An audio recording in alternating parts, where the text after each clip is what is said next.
Unroll the thatch. Measure the length of the first section that you'll be installing and add an extra 12 inches to each end. Cut the thatch to the length that you've just measured. Only cut the knotted gridwork on the back side of the thatch. Do not cut the front of the thatch. Trim the part that overlaps the hip so that it more or less follows the line of the hip, remaining a little bit overlapped. Repeat these steps for the next section, making sure to overlap the hip by around 12 inches. Cut along the hip line so that it somewhat lines up with the first section.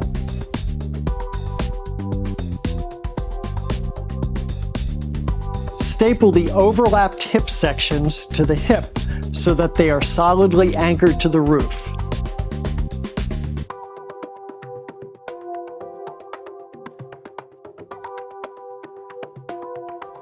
Staple the thatch to the other horizontal strips so that the thatch doesn't sag between the horizontal strips and so that the thatch won't lift up in the wind.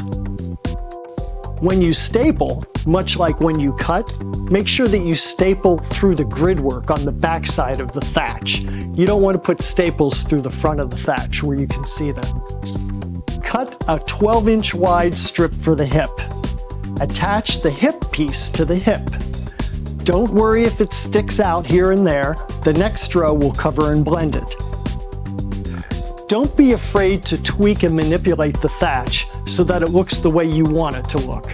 Every roof is different.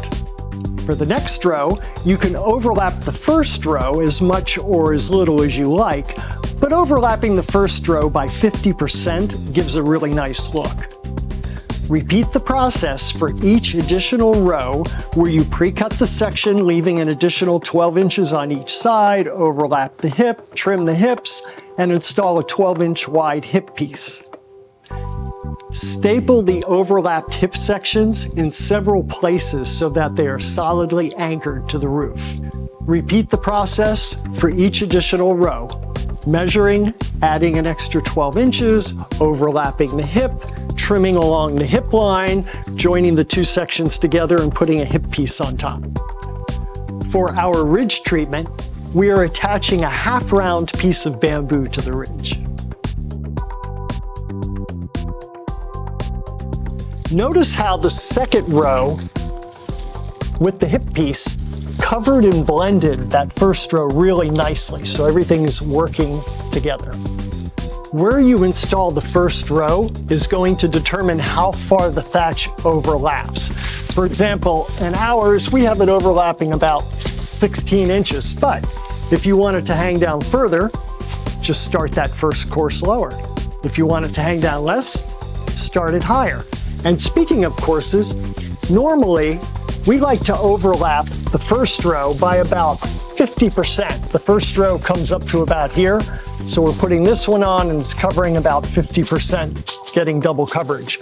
Makes for a full look.